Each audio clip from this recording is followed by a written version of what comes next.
presenting by Deep Music।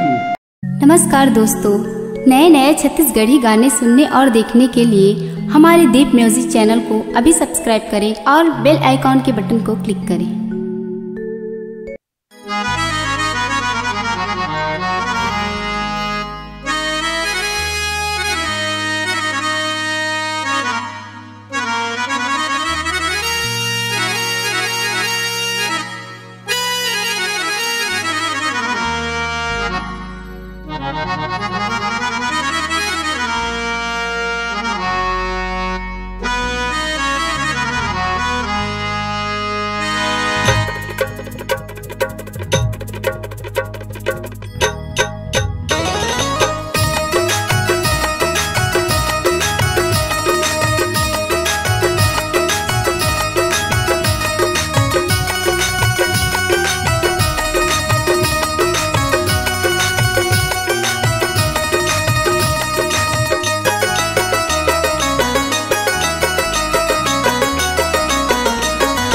मौका मिले है गवाझन, मौका मिले है गवाझन, मौका मिले है गवाझन, मौका मिले है गवाझन।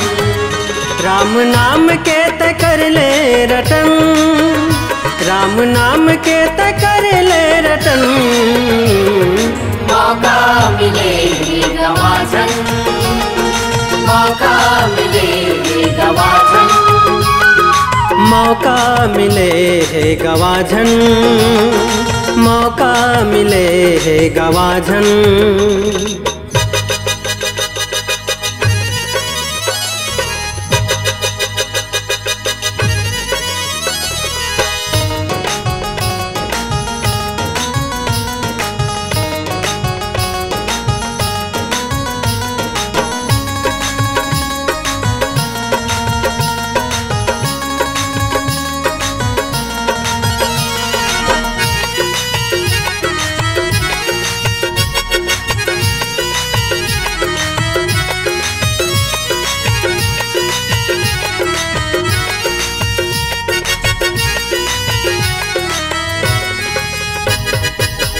चार दिन के तोर जिनगानी, झन करना तय गर्भ गुमानी, गर्भ गुमानी, गर्भ गुमानी।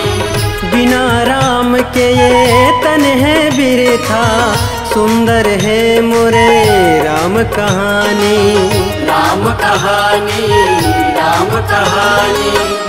प्रभु राम से लगा के लगन, प्रभु राम से लगा के लगन। मौका मिले है गवाझन, मौका मिले है गवाझन, मौका मिले है गवाझन, मौका मिले है गवाझन।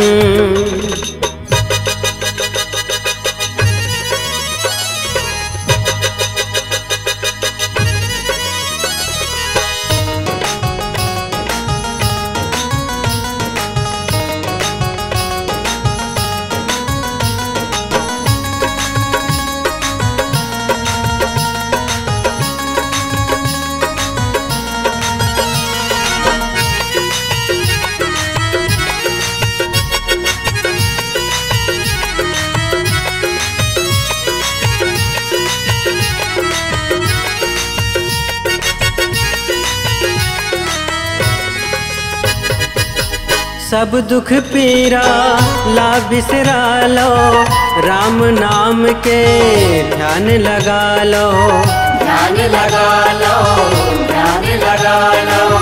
जिन हर राम नाम गुण गाही, पापी चोला ले पार हो जाही, पार हो जाही, पार हो जाही। राम नाम में है जीवन मरण, राम नाम में है जीवन मरण। मौका मिले है गवाझन, मौका मिले है गवाझन, मौका मिले है गवाझन, मौका मिले है गवाझन।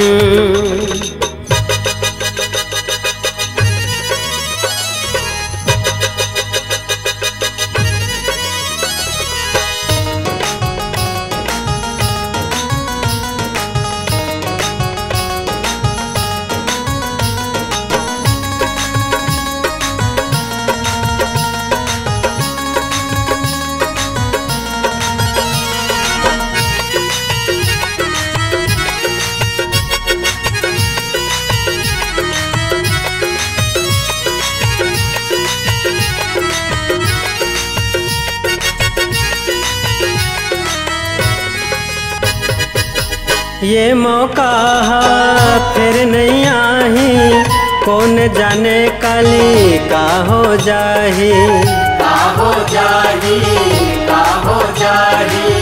समय बड़े बलवान है भैया, राजा घलोहा रंग हो जाही, रंग हो जाही, रंग हो जाही। सबले बड़े हैं करम धर्म, सबले बड़े हैं करम धर्म। मौका मिले गवाजन, मौका मिले गवाजन, मौका मिले है गवाजन, मौका मिले है गवाजन। राम नाम के त कर ले रटन, राम नाम के त कर ले रटन। मौका मिले गवाजन, मौका मिले गवाजन, मौका मिले गवाजन, मौका मिले गवाजन, मौका मिले गवाजन, मौका मिले गवाजन। अपने आवाज एवं सुमधुर स्वर को एक नई पहचान देने के लिए चले आइए Aradhana audio recording studio, Kabir Dharmnagar, Damakheda. Mobile number 7067046464, 9753451493।